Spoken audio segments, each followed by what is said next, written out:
تمام حمد اس اللہ کے لیے ہے جس کی مدح تک بولنے والوں کی رسائی ہے، جس کی نعمتوں کو گننے والے گن نہیں سکتے، نہ کوشش کرنے والے اس کا حق ادا کر سکتے ہیں۔ بلند پرواز ہمتیں اسے پا سکتی ہیں، نہ عقل و فہم کی گہرائیاں اس کی تہہ تک پہنچ سکتی ہیں۔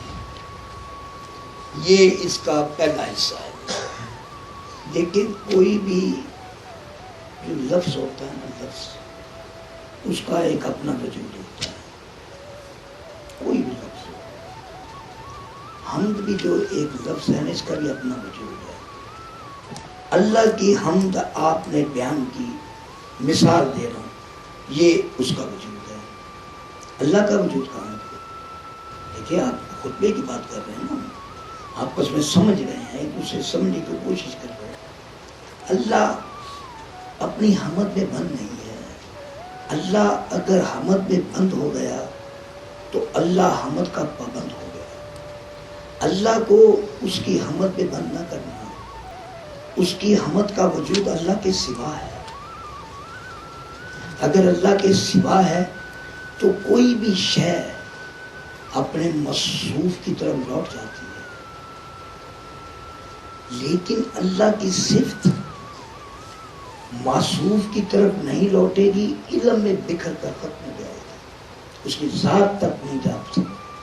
کیونکہ میں نے اللہ کی ایک بار تشریح میں کہا تھا کہ اللہ سوا کائنات کے ہے۔ اب حمد سوا میں آ جائے گی، اب حمد اللہ کو کیسے تلاش کریں گے بھائی؟ حمد کا تو ایک اپنا وجود ہوگا نا، تو کیا حمد کے وجود کو اللہ کے وجود کے برابر لا کر شرک کرنا چاہتے ہیں؟ یہ تو حمد کی بات کر رہا ہوں۔ اب اس خطبے کے اعتبار سے جو بات کی گئی ہے، میں اب اس کی طرف لوٹ کے آتا ہوں۔ بنیادی طور پر یہی بات مجھ سے مختلف پیراؤں میں آپ سینکڑوں بار سن چکے، میں بیان کر چکا ہوں، میں سینکڑوں بار بیان کر چکا ہوں یہ بات۔ میں نے کہا تھا کہ یہ جو میرے خواص ہیں، یہ مجھے اس دنیا کو انٹرلنک دینے کے لیے دیے گئے ہیں، یہ کہا تھا نا میں نے۔ اب میں اسی خواص سے کیا اللہ تک جاؤں گا؟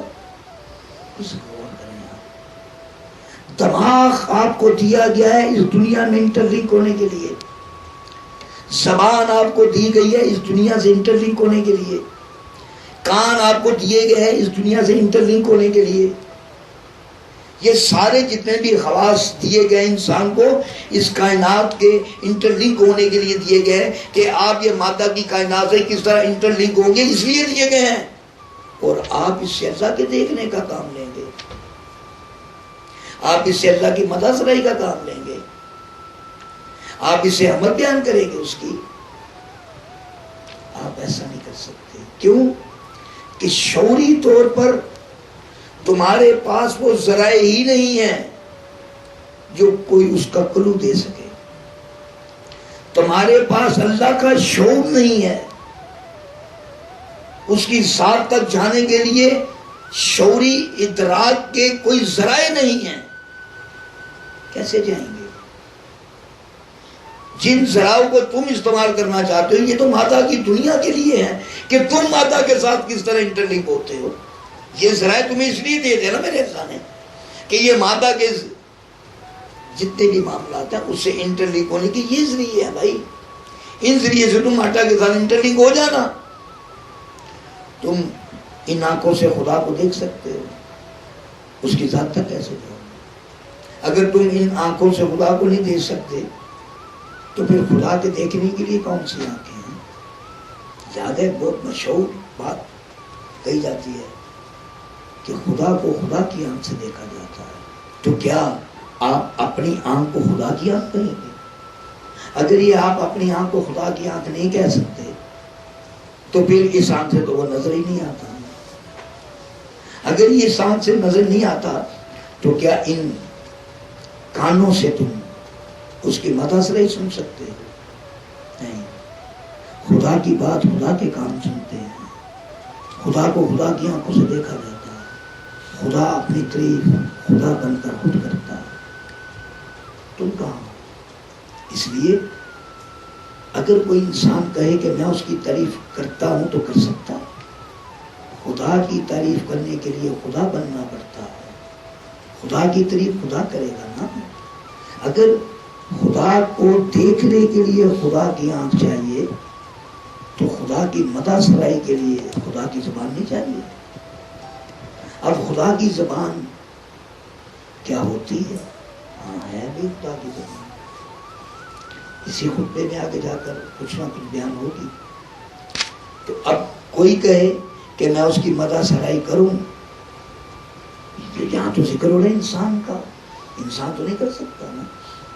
اب خدا کون ہوتا ہے، خدا کی زبان کون سی ہوتی ہے، خدا کی آنکھ کون سی ہوتی ہے، یہ آپ کو معلوم ہے کہ جب اللہ کا شعور ملتا ہے نا انسان کو، اپنے یہ جو اہلیت کے اس کے پیمانے ہیں جب فطرت کے مطابق بن جاتے ہیں نا، اس کے اہلیت کے پیمانے فطرت کے مطابق ڈھل جاتے ہیں، تو فطرت کے خلاف نہیں جاتا نا وہ، جسے آپ کہتے ہیں ارادی عزائے ارادی، جب فطرت کے عین مطابق بن جائیں گے تو پھر وہ تبدیل نہیں ہوں گے نا۔ اگر وہ تبدیل نہیں ہوں گے تو پھر کیا ہوگا؟ پھر اسی طرح چلتے رہیں گے جس طرح فطرت نے چاہا۔ فطرت کیا ہے؟ اللہ کے حکم کا ایک انداز ہے، اللہ کے حکم کا ایک انداز ہے فطرت، تو اللہ کے حکم کے مطابق چلیں گے نا۔ یہ پھر اللہ کے حکم کے مطابق اسے کس نے چلایا؟ اللہ کے حکم کے مطابق اس کی اہلیت کے ایک مقام تک جب آپ پہنچے تو تب چلے۔